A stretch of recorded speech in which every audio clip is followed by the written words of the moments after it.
Right আসলে কম দেখেন। নতুন নির্বাচন হলে বা নির্বাচিত সরকার এলে কি হবে ডক্টর জাহিদুর রহমান, আমরা কি রিলিফটা পাবো? আপনি হয়তো মন্ত্রী হবেন, তারেক সাহেব হয়তো প্রধানমন্ত্রী হবেন, আমাদের কি হবে? মুর্তজা ভাই হয়তো আমেরিকাতে থেকে মানে আরো বড় কিছু হবে, আমরা যারা সাধারণ মানুষ আছে আমাদের কি হবে? না না, আমি মন্ত্রিত্ব হচ্ছি না, আমি এখানেই আছি, আমি একই শোরগোল করবো। নির্বাচনে কি হয়, নির্বাচন হলে কি হয় এটা নিয়ে মানে আসলে আমি এই আলাপটা এত বেশি হয়েছে, আমি একাধিক কলাম লিখেছি দেশের গুরুত্বপূর্ণ পত্রিকায়। আমার মনে হয় এখন আমি ইউটিউবে, তখন আমার ইউটিউব ছিল না, একটা বিস্তারিত ভিডিও করব। নির্বাচিত সরকার যদি, এই জায়গাটা খুব ইম্পর্টেন্ট, যদি তার সামনে একটা নির্বাচন দেখে, এটা কন্ডিশন কিন্তু, তাহলে বহু কিছুই সে করে উঠতে পারে না, তার অনিচ্ছা হলেও। আমি দুটো সরকারের কথা বলি, 2001-এর বিএনপি সরকার আর 2008-এর আওয়ামী লীগ সরকার। এই দুটো সরকার ভালো নির্বাচনের মাধ্যমে নির্বাচিত, যদিও 8কে অনেকে প্রশ্ন করেন, আমি ছাড় দিলাম। এই দুটো সরকারও কিন্তু ভালো ছিল না, আমাদের 91-96 দুটো সরকার কিন্তু তুলনামূলকভাবে ভালো ছিল। আচ্ছা, এই দুটো সরকার ভালো ছিল না কেন? আমি মনে করি গণতান্ত্রিক বা নির্বাচনী গণতন্ত্রের মধ্যে একটা ফ্রি ফেয়ার ক্রেডিবল ইলেকশন কিন্তু একটা ডেটারেন্ট হিসেবে কাজ করে। 2001-এর বিএনপি সরকারটা ওই সময়কার মানদণ্ডে আওয়ামী লীগের পর যা করেছে তার সময়ের সাথে হিসাব করলে বিএনপির ওই সরকারটা অসাধারণ ছিল, কিন্তু ওই সময়ের মানদণ্ডে প্রিভিয়াস সরকারগুলোর তুলনায় বিএনপি ভালো সরকার ছিল না। আমার আন্ডারস্ট্যান্ডিং হচ্ছে সেইবারও বিএনপি আসলে সামনে একটা ফ্রি ফেয়ার ইলেকশন দেখছিল না, কারণ আমাদের নিশ্চয়ই মনে আছে সুপ্রিম কোর্টের বিচারকদের বয়স বৃদ্ধি করে তত্ত্বাবধায়ক সরকার তাদের পছন্দসই একজন হবেন, এই ধরনের একটা পরিস্থিতি তৈরি হয়েছিল। সুতরাং আপনি যখন নির্বাচন দেখছেন না, তখন আপনার চরিত্রের স্খলন হবে। একই কথা আওয়ামী লীগের 8 সালের ক্ষেত্রে আমি বলবো, সেই সরকারটা মোটা দাগে যদি ধরে নিয়ে সুষ্ঠু নির্বাচনে নির্বাচিত হয়েছে, কিন্তু সে জানতো আমি আসলে তত্ত্বাবধায়ক সরকার বাতিল করে দিতে যাচ্ছি, এবং 11 সালে যখন সংবিধান সংশোধন করে সেটা করা হলো, আমরা দেখলাম সেই সরকারটা কি হয়ে গেল। একটা নির্বাচিত সরকার যদি সামনে নির্বাচন দেখে, আমি সবসময় এই সত্যটা যোগ করি, তাহলে না সে চাইলেও অনেক কাজ করে উঠতে পারে। একটা উদাহরণ দিই, নারীর ভোট লাগবে, নারীর ভোট লাগবে, এবং আরবান নারীদের অপিনিয়ন বিল্ডিং এর খুব বড় সুযোগ আছে। নট অনলি দ্যাট, আমাদের এডুকেটেড নারীর বাইরেও বিরাট সংখ্যক নারী গার্মেন্টে কাজ করেন, যারা প্রত্যেকে মানে একেবারে সবাই যে একই রকম ভাবে ইসলামী যে পোশাকের কোড আছে সেটা ফলো করেন না। এদের মধ্যে কিন্তু যখন আতঙ্ক তৈরি হবে, দেখবে একটা সরকার যে আমার ভোট লাগবে, আমি সব সরিয়ে রাখি, সরকারের সদিচ্ছার কথা বাদ দেই, আমার ভোট লাগবে, আমি ওকে অসন্তুষ্ট করতে পারি না, যদি এই বোধ তৈরি হয়, সে সরকার কিন্তু পদক্ষেপ নেবে। জিনিসপত্রের দাম যখন বাড়তে থাকে, তার মাথায় ভোটের চিন্তা। আমি একটু যোগ করি খালেদ ভাই, আমি আগে বলেছি কিনা, আমি কবির সুমনের একটা গানকে কোট করি, ওনার নেতাদেরকে বিদ্রুপ করা নিয়ে একটা গান আছে, হেলিকপ্টার। আমি দর্শকদেরকে বলবো গানটা একটু খুঁজে শুনে নিতে, মানে হেলিকপ্টার নেতা আসছেন মানে নেতাকে বিদ্রুপ করছে।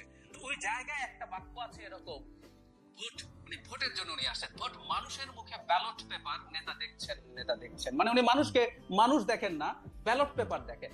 আমি বলি বরং ভাই, মানুষকে ব্যালট পেপার দেখাটাও একটা বিরাট অর্জন। আমাদের তো এতদিন আমাদেরকে ব্যালট পেপার হিসাবে দেখা হয় না, আমাদেরকে যদি ব্যালট পেপার হিসাবেও দেখতো, আমাদের জীবন আরো অনেক ভালো হবে। সো ওই ব্যালট পেপারটা প্রযুক্ত হবে ফেয়ারলি, এটা যদি হয় দেশের অনেক সমস্যার সমাধান হবে। এইটুকু বলে যোগ করি, এই যে রিসেন্টলি গত বছর নোবেল পেয়েছেন অ্যাসেমাগ্লু এবং রবিনসন, তাদের ওয়াই নেশনস ফেইল বইটার খুব গুরুত্বপূর্ণ আর্গুমেন্ট হচ্ছে এটা, এবং আমাদের অমর্ত্য সেনেরও অনেক গুরুত্বপূর্ণ কাজ আছে, হাউ একটা ফ্রি ফেয়ার অ্যাকসেপ্টেবল ইলেকশন একটা দেশের সিস্টেমকে পাল্টে দেয়। ওকে, আমি আসলে ডক্টর রহমান আপনার বক্তব্যের সাথে আমি মোটামুটি ভাবে একমত, কিন্তু আমি শুধু একাডেমিক আলোচনার খাতিরে আপনি যেটাকে বলছেন যে 2001 আর 2008 দুইটা বিপরীতমুখী সরকার যারা ইলেকশন দেখতে পাচ্ছিল, তাদের অবস্থাটা আপনাকে স্মরণ করায় দেওয়ার জন্য 2001-এর বিএনপি গভর্নমেন্ট আমি আপনাকে মনে করা দিতে চাই।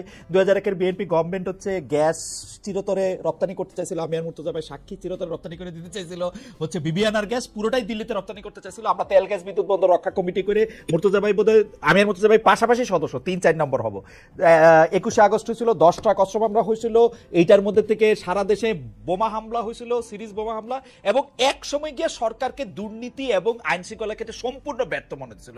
2008 পরবর্তী সরকারের কথা বলি, এই সময় সরকার ক্ষমতা আসতে না আসতে বিডিআর কাণ্ডে ছিল, এর মধ্যে সাগর রুনির হত্যাকাণ্ডের মতো এরকম একটা ঘটনা ঘটছিল।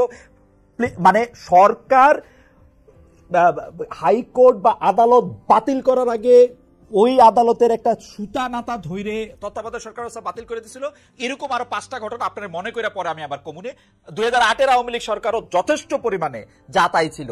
আমি একটু যোগ করি, এই দুইটা সরকারকে আমি খারাপ বলছি কেন, প্লিজ টেক মাই পয়েন্ট। এই দুটো সরকারই তারা ভালো নির্বাচনে নির্বাচিত হয়েছে, কিন্তু এই দুটো সরকারই তাদের সামনে ইলেকশন দেখছিল না।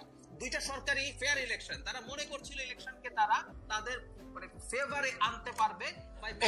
ওকে দেন আপনি খারাপ সরকার, রাইট, তাহলে আপনি ঠিকই বলছেন। আমি আমি আমি মনে করছি আপনি এই দুইটা সরকারকে বলতেছেন যে তারা ইলেকশন দেখতেছিল না। ওকে বড় তাহলে আমি উল্টা বুঝছি, তারা উল্টা বুঝছি। হ্যাঁ, তারা উল্টা বুঝছে। যদি তারা দেখতো যে তাদের সামনে একটা ফ্রি ফেয়ার অ্যাকসেপ্টেবল ইলেকশন হবেই, তাহলে তারা এরকম খারাপ হতো না, তাহলে এরকম খারাপ হতো। রাইট, হ্যাঁ, তাহলে এটা ঠিক আছে। আমি একটু মুর্তজা ভাই আপনার কাছে যাই। মুর্তজা ভাই, আমি আপনার কাছে যাওয়ার আগে হাত দিয়ে ধরে রাখছিলাম যে একটা মন্তব্য পড়ার জন্য খুব পছন্দ হয়েছে মন্তব্যটা একটু পড়ি। সালমান প্রধান তিনি বলছেন 3 রংহীন প্রাণী, উনাদের কি ভূমিকা এই দেশের জন্য? স্বাধীনতার 53 বছর পরে এসে দেশের এই অবস্থা, কামড়াকামড়ি বন্ধ হচ্ছে না, মাঝখান থেকে এই সব সুবিধাবাদী লোকজন কোটি কোটি দেশের টাকা হাতিয়ে নিচ্ছে। আমার ধারণা কোটি টাকার ভাগটা, আমি যেহেতু দেশের বাইরে আছি, কোটি টাকার ভাগটা আপনারা দুজনই পাইছেন এবং মুর্তজা ভাই নিশ্চয়ই অনেক টাকা পয়সা নিয়েও আসবেন। না টাকা বাইরে যায়। হ্যাঁ, আচ্ছা, তাহলে আমিও খোঁজ করলে নিশ্চয়ই পাবো, কিন্তু মুর্তজা ভাই আমি কোশ্চেনটা করে রাখি, জোকস অ্যাপার্ট, এটা হচ্ছে যে আমাদের একজন দর্শকদের